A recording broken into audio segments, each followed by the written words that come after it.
오늘은 말씀을 중심으로 해서 인간의 연약함을 짊어지신 예수님, 그런 주제로 말씀을 전하겠습니다. 인간의 연약함을 짊어지신 예수님. 자, 지금 마태복음 8장을 공부하고 있는데 마태복음 8장하고 9장에 예수님의 치유 이야기가 10개 나온다 그랬죠? 9개라 할 수도 있고 10개라 할 수도 있는데, 왜냐하면 두 치유 사건은 겹쳐서 일어나기 때문에 그래서 예수님의 치유 사건이 세 번, 오늘은 이제 세 번째인데 세 번 나오고 제자도에 관한 말씀이 나오고, 또 예수님의 치유 사건이 세 번 나오고 제자도에 관한 말씀이 나오고, 그 다음에 예수님의 치유 사건이 네 번 나오고, 이렇게 해서 주로 치유 사건으로 이 말씀들이 구성이 되어 있습니다. 8장과 9장이. 자, 오늘 우리가 읽은 말씀을 보면은 베드로의 장모를 고쳐주시는 그런 이야기가 있고, 바로 그 다음에는 수많은 사람들의 귀신을 쫓아내시고 병을 고쳐주신 이야기가 나옵니다. 그러면서 예수님께서 그렇게 병을 고쳐주시고 귀신을 쫓아내신 것은 인간의 연약함을 친히 담당할 것이라고 하는 선지자 이사야의 예언을 이루기 위함이다, 이렇게 말씀이 나와 있어요. 그래서 주로 오늘 말씀은 우리 예수님의 치유 이야기입니다. 수많은 사람들을 치유하는데, 그렇게 하심으로 우리 예수님이 인간의 연약함을 친히 짊어지셨다. 그러니까 예수님이 이 땅에 오셔서 우리 대신 십자가에서 죽으심으로 우리의 죄의 문제를 해결해 주셨죠. 그런데 죄의 문제만 해결해 주시지 않고 이 땅에 우리 인간들이 육신을 입고 살아가는 동안 굉장히 많은 우리의 약함이 있잖아요. 그 대표적인 것이 이제 오늘 말씀에 보면 귀신 들림과 병으로 나옵니다. 병 걸림에. 그 외에도 엄청나게 많이 있죠. 이런 것들을 다 치유해 주시기 위해서, 고쳐 주시기 위해서 예수님이 오셨음을 오늘 본문은 이야기합니다. 그래서 우리는 이미 죄사함 받고 구원받은 사람들인데, 여러분 한평생 살아가는 동안 많은 연약함이 있습니다. 오늘 말씀대로 예수님이 여러분 평생 동안 연약함을 다 치유해 주시는 역사가 있기를 주의 이름으로 축복합니다. 자, 오늘 말씀을 읽으면은 그냥 많은 사람들을 귀신 쫓아내시고 병 고쳐주시고 그 얘기를 하면서, 이 말씀은 이사야 선지자의 예언이 이루어진 말씀이고, 예수님이 이 땅에 우리의 죄만이 아니라 우리 연약함을 친히 담당하기 위해서 오셨습니다. 이게 이제 오늘 마태가 전하고자 하는 오늘 본문의 메시지의 핵심입니다. 그런데 이 메시지의 핵심을 전달하면서 특별히 베드로는 예수님이 베드로의 집에 들어가셨을 때 베드로의 장모를 치유하셨다고 하는 이 이야기가 나와요. 그래서 우리는 이 이야기를 통해서 베드로가 장모님을 모시고 살았다는 것을 알 수가 있습니다. 예? 베드로는 상당히 그 부부간의 금술도 좋았던 사람이죠. 그래서 사도 바울이 뭐라 그래요? 고린도전서 9장에 베드로는 누구를 데리고 다녔다 그래요? 전도할 때 자기 부인과 함께 다녔다 그래요. 그러나 나는 혼자라 그러죠. 혼자라고. 그래서 이제 바울이 왜 혼자냐 이렇게 얘기할 때 많은 학자들이 여러 가지 이야기가 추측이에요. 그 정도 16세 이상이 됐는데 성인인데 결혼을 안 했다는 건 유대 사회에서는 이해할 수가 없는 거예요. 그래서 그런 똑똑한 사람이, 그래서 많은 사람들은 일찍 사별했다고 생각하는 사람도 있고, 아니면 사도 바울이 맨날 그렇게 돌아다니니까 도망갔다는 사람도 있어요. 도망갔다는 건 좀 그런 것 같고 아마 일찍 병으로 죽었을지 모르겠습니다. 그러니까 베드로 이렇게 몇 가지 파편적인 이야기를 모아보면은 어부를 했습니다. 베드로 어부잖아요. 그런데 이렇게 장모도 모시고 좀 비교적 넓은 집에서 산 걸 보면은 사업도 잘 됐던 것 같아요, 베드로가. 그리고 거기에 장모님을 모시고 그렇게 살았습니다. 자, 근데 이제 여러 가지 정황을 보면은 베드로의 집이, 그 당시에 베드로의 집이 그 예수 믿고 이제 전도받은 사람들이 와서 함께 모이고 예배드리고 그러던 장소로 사용되었다는 정황이 여러 군데 나와요. 자, 우선 14절 15절 한번 읽어보겠습니다. 시작.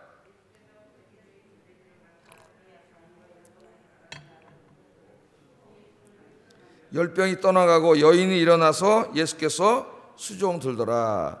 그러니까 예수님이 많은 사람들 귀신을 쫓아내고 병자들을 고쳤다. 이것은 예수님이 인간의 연약함을 짊어지시기 위해서 오셨다는 것을 보여준다. 선지자가 그걸 예언했다. 그러니까 이것만 하면 됩니다. 오늘 메시지가 충분해요. 그런데 마태는 이 이야기 위에 베드로의 장모를 고쳐준 이야기를 굳이 하고 싶어 했어요. 한 덩어리 안에. 그 이유가 있겠죠. 네? 결론부터 말하면은 이 베드로의 장모는 베드로를 통해서 예수님을 믿게 되고 그 이후로부터 자기 집에서 예배가 드려지고 또 어떤 모임이 있고 이럴 때마다 굉장히 많이 수종 들고 봉사했던 여인입니다.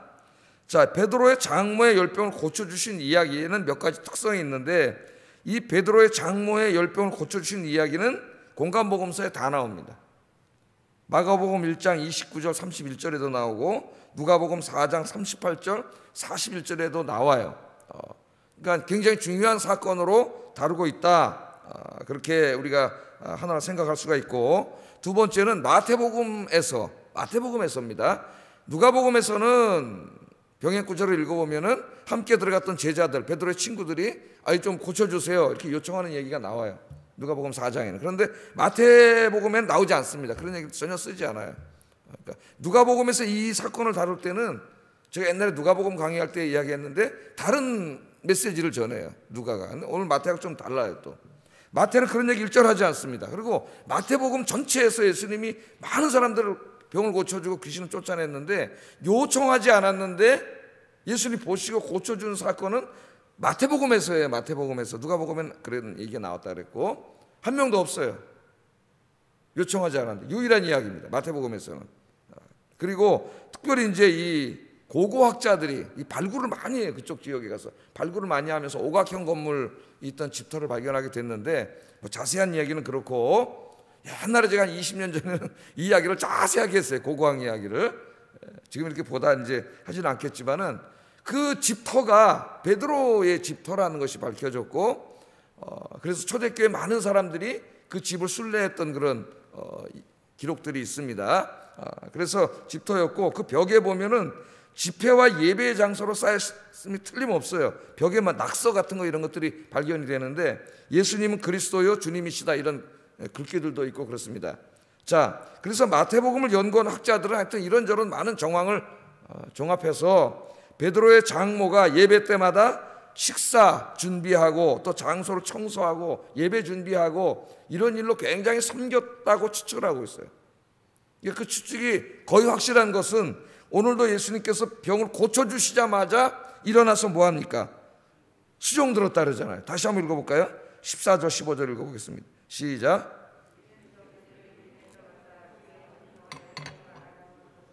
그의 손을 만지시니 열병이 떠나가고 여인이 일어나서 예수께 수종 들더라. 그러니까 누가복음에서는 병을 꾸짖었다 그래요. 그래서 누가는 의사잖아요. 이 사람이 의사니까 자기 치료해서 고치는 사람이에요. 그러니까 누가는 강조점이 달라요. 자기는 막 애쓰고 약을 쓰고 뭐 이렇게 막 해서 그래 더 많은 사람 못 고치고 그러는데 예수님을 보니까 병을 그냥 꾸짖으면 다 나는 거예요. 그래서 원래 병이라고 하는 것은 하나님의 창조 질서에 없는 겁니다. 바람직한 상태가 아니에요. 병든 인간의 연약함이에요. 예수님이 그냥 꾸짖으면 나는 거예요. 그러니까 의사로서의 누가는 그걸 강조하는데 마태는 세리인데 그런 거 전혀 기록하지 않습니다. 그렇게 함으로써 이 베드로의 장모를 치유해 주신 다른 이야기를 하고 싶은 거예요. 마태는 무슨 얘기를 하고 싶을까요? 이 장모가 이렇게 열심히 예수를 믿고 식사를 준비하고 예배를 준비하고 또 거기를 청소해내고 그런 거 있잖아. 옛날에 그 작은 교회들이 이제 이렇게 저더랬을 때 보면은 그 예배들을 내면은 무슨 관리하는 집사님이 계시고 뭐 이런 게 있는 게 아니에요. 아침에 성도들 일찍 와서 걸레가지고 강대상 닦고 막 하시는 분이 누가 시키지 않아도 있어요. 교회가 깨끗하고. 저도 고등부 다닐 때 그 여학생 한두 명이 그런 학생이 있었어요. 일찍 와가지고 싹 닦아요. 거기를. 그래서 지금 그 친구가 우리 교회 한번 왔었습니다. 한 2, 3년 전에 와서 우리 집사람하고 식사도 하고 그랬는데 그때 부회장하고 그러던 친구인데 지금 분당에 사는데 열심히 청소를 해요. 그래서 내가 그 만나서 그랬어요. 그때 열심히 봉사해가지고 하나님 복을 주신 것 같아. 그렇게 웃으면서 말을 한 적이 있는데 마태가 지금 여기서 얘기하고 싶은 것은 이렇게 예수님을 열심히 섬기는 사람이 그날도 이제 거기 왜 들어갔겠어요? 그 모여서 예배를 드리고 그러려고 들어갔는데 병들어 누워있으니까 예수님이 안타까운 거죠. 저렇게 열심히 섬기는 저 사람이. 그러니까 예수님이 그냥 고쳐주신 거예요. 할렐루야. 우리 마태복음 6장에 생각나시죠? 먼저 그 나라와 의를 구하라. 그러면 이 모든 것을 너희에게 더하시리라. 주님을 위해 열심히 섬기고 봉사하고 기도하면은 하나님께서 여러분의 인생을 책임져 주실 줄로 믿습니다. 여러분의 병의 문제뿐만 아니라 삶의 모든 문제들을 우리 주님이 해결해 주실 줄로 믿습니다. 자, 이 이야기를 하면서 오늘 이제 베드로가 더 궁극적으로 하고 싶은 이야기는 16절이죠. 16절 한번 읽어보겠습니다. 시작.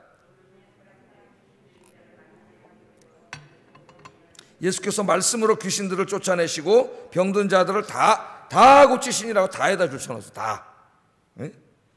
날이 저물매 사람들이 그 베드로 집에 있는 거죠. 네? 날이 저물었어요. 아까는 이제 베드로 장모도 치유하고 하니까 베드로 장모가 예수님이 기도해 주시니까 벌떡 일어났습니다. 다 나버렸어요. 그래야지 막 수정을 들고 예배 준비하고 또 그랬겠죠. 밥을 준비하고 막 다시 활력이 있었겠죠. 그 집에 예배 들어갔는데 그 안주인이 아파가지고 누워있으면 어떻게 되겠어요. 거기서 우리 예수님이 탁 치유해 주시는 거죠. 자, 이 날이 저물었습니다. 그랬더니 사람들이 귀신 들린 자를 많이 데려오고 병든 자들을 다 데리고 왔다 그랬어요. 그랬더니 예수님이 어떻게 했어요? 말씀으로 귀신들을 쫓아내시고, 귀신들은 예수님이 그냥 말씀으로 하면 쫓겨나가는 거죠. 말씀으로 귀신들을 쫓아내시고 병든 자들을 다 고치셨다. 다 고쳐요. 모두 다 고치셨다. 그렇게 얘기하고 있습니다. 예수님 당시에 지금도 그렇죠. 이렇게 지금 과학이 발전하고 위생을 철저히 해도 병원마다 입원하려면 침대가 없어요. 야, 아픈 사람이 저렇게 많나? 볼 때마다 그런 생각이 듭니다. 이 큰 병원들이 우리 주변에도 많은데 거기에 사람들이 꽉꽉 차있죠. 야, 아픈 사람들이 정말 많구나 그런 생각이 드는데 그 당시는 어떻겠습니까? 의술이 별로 발전도 안 하고 과학도 발전하지 않을 때인데 사람들의 대부분의 고통은 일단 귀신에게 시달리는 거예요. 악신에게 시달리는 사람들도 많았고 그 다음에 병든 사람들도 굉장히 많았어요. 그런데 16절에 보면은 사람들이 귀신 들린 자들과 병든 자들을 다 데리고 예수님께 왔다 그랬습니다. 예수님께 왔더니 예수님이 그 사람들을 다 치료해 주셨다고 그렇게 얘기하고 있고, 누가복음 병행구절인 4장 40절에 보면은 예수님이 일일이 그 위에 손을 얹으시고 고쳤다 그래요. 그래서 이제 옛날에 목사님들이 안수기도를 많이 했죠. 요새는 이제 안수기도를 잘 하지 않는데 안수기도를 그러니까 이 목을 보고 한 거예요. 예수님처럼 일일이 손을 얹고 다 고쳐주셨으니까 얼마나 정성껏 한 사람 한 사람을 귀신 들린 사람, 병든 사람 귀신 쫓아내시고 병 고쳐주실 때 다 하나하나 손을 댔다는 거는 그만큼 얼마나 수고와 사랑을 했다는 거예요. 우리 예수님이. 자, 우리 공간복음서 요한복음까지 포함해서 4복음서를 읽으면은 이처럼 예수님의 치유를 받고 새 삶을 찾은 사람들의 이야기가 상당히 많이 나옵니다. 일곱 귀신 들렸던 막달라 마리아, 정상적인 삶을 살 수 없어서 예수님 귀신을 쫓아내셔가지고 평생 주님을 섬기는 여인이 되었고, 부활하신 예수님을 제일 먼저 목격하는 영광을 누리게 됐지 않습니까? 그런 사람들의 이야기가 굉장히 많이 나와요. 그러나 한번 생각을 해보세요. 그 당시 엄청 갈릴리라고 하는 곳은 그런 사람들이 모여 사는 곳입니다. 그래서 그 갈릴리에 있는 사람들은 오클로스라고 성경에서 오클로스, 이걸 갖다가 이제 이 자유주의 신학에서 민중이라고 번역을 해가지고 민중신학을 만들어냈겠어요. 예수님은 가난하고 소외되고 병든 자들을 위한 예수님이지 무슨 죄로부터 영혼 구원하러 오신 게 아니라 그 사람들을 정치 경제적으로부터 해방시키기 왔다고 이제 성경을 여기서부터 엉터리로 해석하는 거죠. 정치적으로 해석을 해가지고 예수님이 갑자기 그냥 운동가, 혁명가가 돼버렸어요. 그건 잘못이죠. 근데 갈릴리 지역에 하여튼 부자들도 있고 권력자도 있었지만은 주로 가난하고 병들고 소외된 사람이 많이 살았던 것도 사실이에요. 그 많은 사람들이 있었지만은 그 사람들이 다 치유받은 게 아닙니다. 예수님의 설교를 듣고 있던 사람이 다 치유받은 게 아니에요. 누가 치유받았어요? 그 설교를 듣든지 예수님에 대한 소문을 듣든지 저분이 하나님의 아들 메시아라고 하는 것을 믿고 자기가 직접 오든지 병자들을 데리고 오든지 귀신 들린 자를 데리고 오든지 그 믿음을 가지고 예수님을 찾아온 사람들만 구원받았어요. 그러니까 믿음의 행위를 한 사람, 자기 인생의 문제를 갖고 주님께 온 사람들이 다 구원을 받았습니다.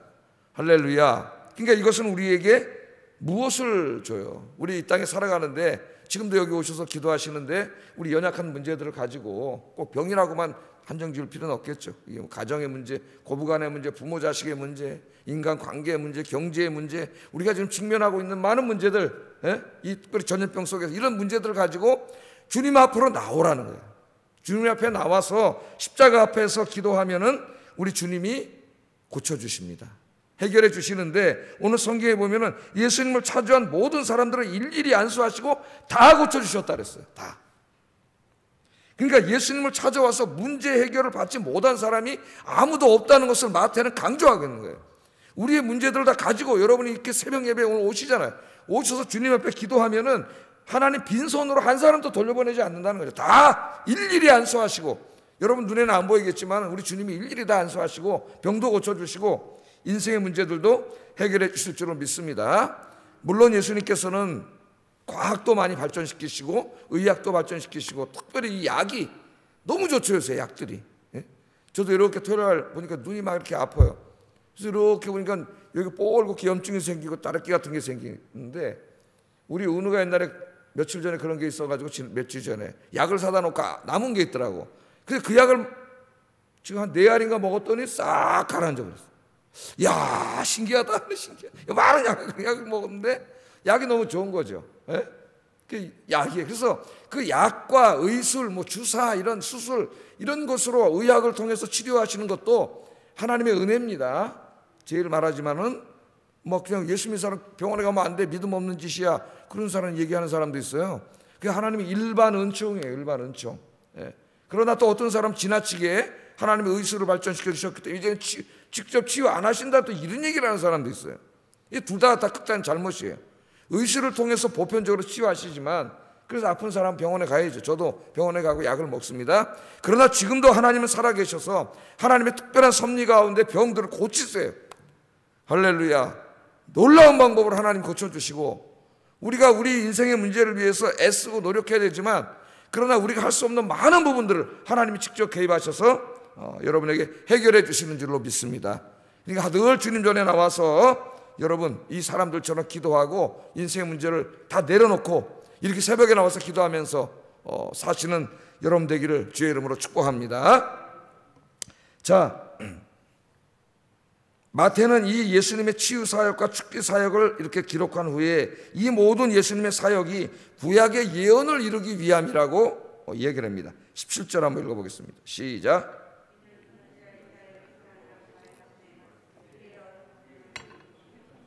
병을 짊어지셨도다 함을 이루려 하심이더라. 잘 보세요. 우리의 연약한 것을 친히 담당하시고, 인간은 다른 사람의 연약함을 담당하지 않으려고 합니다. 부담되고 힘들어서.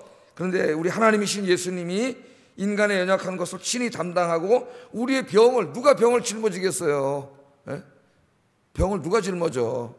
그런데 우리의 병들, 아픔도 예수님이 다 짊어지실 거다, 그러기 위해서 오실 거라고 하는 이 이사야서의 예언을 얘기하고 있습니다. 이게 이루어지려고 이루어진 것이다, 그렇게 말하는 거죠. 이 말씀은 어떤 말씀이냐면은 이사야 53장 4절 5절이에요. 찾아보겠습니다. 이사야 53장 4절 5절.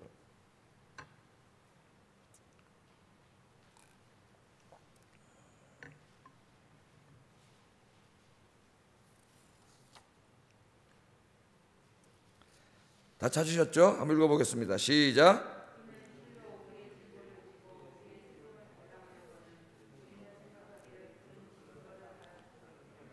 고난을 당한다 하였노라. 그가 찔림은 우리의 허물 때문이요 그가 상함은 우리의 죄악 때문이라. 그가 징계를 받음으로 우리는 평화를 누리고 그가 채찍에 맞음으로 우리는 나음을 받았도다. 이사야 선지자가 예수님이 이 땅에 오셔서 십자가 지시기 한 700여 년 전에 앞으로 주님께서, 하나님께서 메시아를 이 땅에 보내셔서 우리 인간의 연약함을 다 그 메시아가 담당하게 하시고 짊어지게 하시고 우리를 치유해 주실 것이라는 것을 예언하십니다. 그러니까 이사야 이 53장 4절 5절 말씀을 보면 예수님이 이 땅에 오신 이유가 분명하게 드러나죠. 하나는 우리의 죄와 허물 때문이고, 또 하나는 우리의 병과 우리 인간의 죄로 인해서 발생한 그 모든 연약함과 고통 때문이에요. 이거를 해결해 주시기 위해서 우리 주님께서 오신 거죠. 2000년 전에는 육신으로 오셔가지고 찾아오는 사람 일일이 안수하면서 다 일일이 고쳐주셨습니다. 오는 사람들만. 그러나 이제 십자가에서 어떻게 하셨어요? 십자가에서 죽으실 때에 우리 인간의 모든 죄를 짊어지시고 죽으시고, 또 우리 인간의 모든 질병과 고통, 연약함을 다 짊어지시고 죽으심으로 십자가 안에서 이 모든 치유를 다 이루셨습니다. 할렐루야. 2000년 전에는 한 명씩 오는 사람마다 안수해 줬지만 십자가에서는 이걸 한 번에 다 이루신 거예요. 그럼 우리는 어떻게 하면 돼요? 십자가 앞에 나오면 되는 거예요. 이제는 십자가 앞에 나와서 십자가를 붙들면 되는 겁니다. 그때는 예수님이 일일이 안수해 주셨지만 이제는 십자가로 다 이루셨어요. 십자가의 주님 앞에 나오면 그 피 묻은 손으로 주님이 안수해 주셔서 여러분 인생의 연약함, 고통, 병 이런 것들을 우리 주님이 다 해결해 주십니다. 얼마나 좋아요. 그러니까 하나님 모르는 사람들은 절망이잖아요. 절망이에요. 그러나 우리는 절망이 없어요. 우리에게 고통은 있을 수 있지만 절망은 없습니다. 왜? 하나님이 살아계시고 하나님 오라 그랬잖아요. 우리 예수님이 수고하고 무거운 짐진 자들아 다 내게로 오라. 근데 왜 안 오냐고. 왜 안 오냐고. 와서 십자가 밑에서 주님께 기도하며, 우리 기도에 대해서 산상설교에서 쭉 배웠잖아요. 우리 기도도 가르쳐 주시고 기도하셔서 문제 해결받는 이 놀라운 이 체험의 은혜가 가득하기를 주의 이름으로 축복하고 새벽 예배 중에 응답받는 역사가 있기를 주의 이름으로 축복합니다. 자, 제가 지금까지 우리 예수님이 이처럼 모든 병을 다 고쳐주신다 그런 말씀을 전했습니다. 그럼 우리가 당연히 질문을 할 수 있겠죠. 그럼 목사님, 예수 믿는 사람들은 병을 다 고쳐주니까 아픈 사람 하나도 없겠네요. 그런데 교회 가면 아픈 사람도 많던데, 어떤 그 힘들게 살아가는 사람, 고통 속에 있는 사람 많던데 어떻게 된 겁니까? 그렇게 우리가 질문을 할 수 있겠죠. 그래서 이게 어떻게 된 거냐, 이렇게 물어볼 수 있습니다. 자, 예수님의 치유에 대해서 우리가 한 차원 더 높은 차원을 좀 생각을 볼 필요가 있어요. 때로는 하나님이 우리가 가지고 있는 연약함을 머물게 하실 때도 있습니다. 머물게 하시는데 그 연약함을 바라보는 시각을 치유하실 때가 있어요. 이걸 영적인 치유라 그래요. 그 대표적인 사람이 이제 사도 바울 같은 사람. 사도 바울의 치유를 우리가 꼭 생각해 봐야 됩니다. 안 그러면 쓰러져요. 나중에 시험 들어요. 기복신앙이나 이걸 너무나 극단적으로 해석하고 더 큰 본질적인 치유는 생각하지 않으면, 배우지 않으면 쓰러집니다. 고통 중에. 사도 바울 같은 사람 여러분 어때요? 이 병이 있었잖아요. 자기가 사탄의 가시라 그러니까 얼마나 가시라 그랬으니까 얼마나 이게 힘든 병이겠어요. 콱 찌르는 이 병인데 무슨 병인지는 모르고, 하여튼 사도 바울이 무슨 병에 걸렸느냐 연구하느라고 학자들이 연구했는데 몇 시까지입니다. 잘 뭔지 몰라요. 어떤 사람은 간질이라 하는 사람도 있고 뭐 하여튼 많은 병이 있는데, 제가 보기에는 눈과 관계된 게 아닌가, 여러 군데 그런 게 나옵니다. 눈이 나빠서 큰 글씨로 썼다 그런 이야기도 있고, 하여튼 어느 병인지 몰라요. 사탄의 가시인데 사람들이 볼 때 딱 보이는 병이에요. 보이는 병이에요. 그러니까 우리 고린도 후서를 읽어보면은 고린도 교회 사람들이 얼마나 못됐냐면 사도 바울을 막 공격하잖아요. 그 교회 사람들이. 바울과 같은 위대한 사도도 막 욕하고 공격하고 힘들게 해요. 그러면서 사도 바울을 공격한 중에 하나가 뭐냐, 육신의 연약함이에요. 당신이 정말 사도고 하나님의 위대한 종이면 왜 그런 병이 있냐는 거예요. 병이 있냐는 거예요. 참 미칠 노릇이죠. 사도 바울은 자기가 기도해가지고 많은 병자들을 고치는 사람입니다. 그런데 정작 자기의 병은 못 고쳐요. 자기는 병이 있어요. 그 평생 짊어지고 살았어요. 근데 이게 자꾸 선교에 장애가 어떨 때는 되는 것처럼 느끼는 게 본인이, 당신은 무슨 사도요, 하나님의 사람이 어떻게 그런 일이 생겨, 아프고, 그렇게 얘기하는 거죠. 그 사도 바울이 안타까워가지고 고린도후서 12장에 보면은 이 문제를 놓고 위대한 사도가 하나님 앞에 3번 기도했다 그랬습니다. 3번 기도했다는 것은 3번 했다는 말이 아니에요. 이스라엘에서 정말 할 만큼 기도한 거예요. 근데 하나님이 안 고쳐주셔. 자기가 다른 사람을 위해서 기도하면 다 고쳐주시는데 자기는 안 고쳐주시는 거예요. 그 하도 바울이 기도하니까 하나님께서 뭐라 그러셨어요? 내 은혜가 내게 족하다. 내 은혜가 내게 족하다. 사도 바울은 정말 대단한 사람이죠. 전 세계 돌아다니면서 복음을 전하고 교회를 세운 사람이고 병자를 고치고 심지어는 3층 천 하늘에까지 올랐다 그랬습니다. 유대인의 세계관으로 3층 천은 낙원이에요. 하나님이 계신 곳이에요. 거기에 가서 말할 수 없는 얘기를 들었다 그래요. 그런 하나님의 오전회의를 봤다는 것이고 오전회의에서 그 말씀을 들었다는 거예요. 그러나 자기가 이야기할 수 없다 그래요. 고린도 후서 12장에 보면. 그러니까 정말 한 인간으로서 체험할 수 있는 영적인 그 모든 것들을 다 이룬 사람입니다. 체험하고. 그러니까 이런 사람이 대부분 어떻게 돼요? 교만으로 쓰러져요. 교만으로. 그래서 하나님께서 그의 몸에 가시를 주셨어요. 그런데 이 사도 바울이 교만하지 않을 수 있었던 것은 뭐냐? 몸에 가시가 있으니까 자기가 약하잖아요. 그러나 교만하지 않고 계속 겸손하게 하나님 앞에 기도하는 거예요. 그래서 하나님 주신 거예요. 내 은혜가 내게 족하다. 내 은혜가 내게 족하다. 사도 바울이 그때 깨달았습니다. 이거 하나님 나에게 주신 은혜구나. 병인데 은혜구나 그렇게 깨달아서 사도 바울이 뭐라 하냐면은 그러므로 내가 그리스도를 위하여 약한 것들과 능력과 궁핍과 박해와 곤고를 기뻐한다 하고는 굉장히 역설적인 이야기를 합니다. 왜? 하나님 주신 은혜라는 걸 깨달았어요. 이 병인데 이게 무슨 은혜예요? 그건 아직까지 신앙의 깊은 차원에 들어가지 못한 사람이에요. 다시 보세요 한번. 여러분 고린도후서 12장 10절 찾아보세요.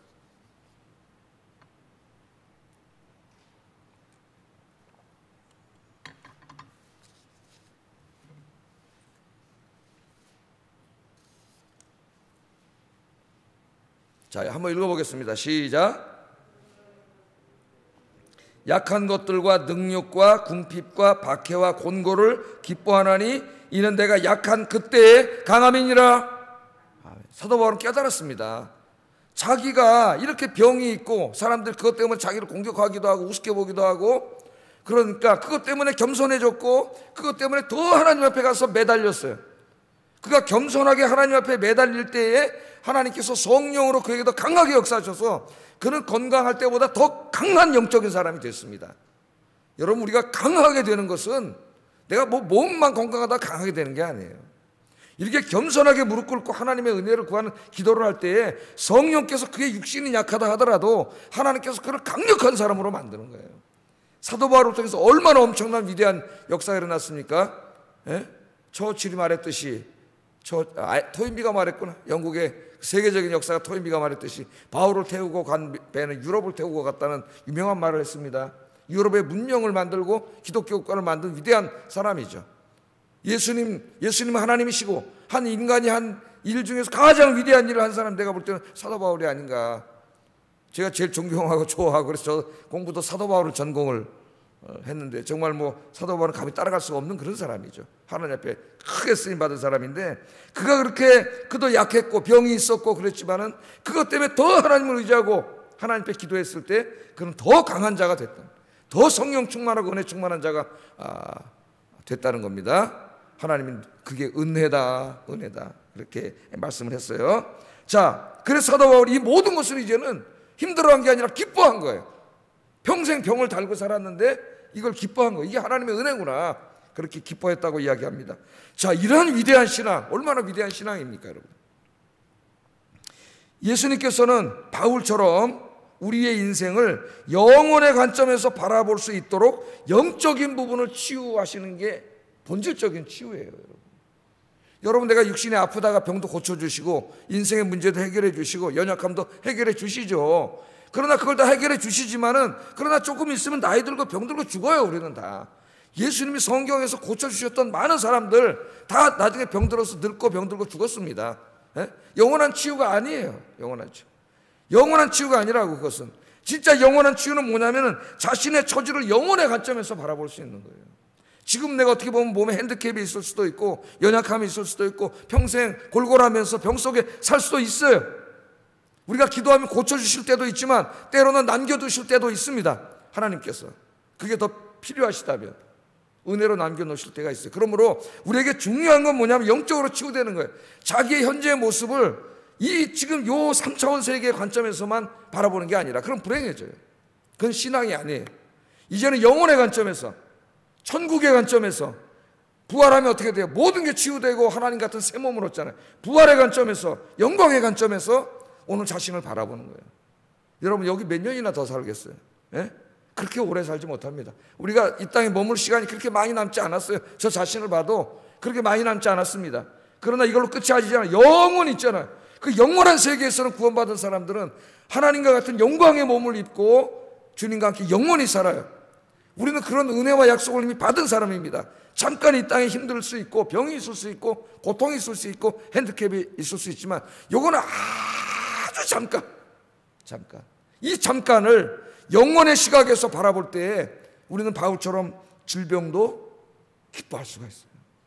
오늘 이 아침에 더 이 궁극적인 치유가 여러분에게 있기를 주의 이름으로 축복합니다. 기도하겠습니다.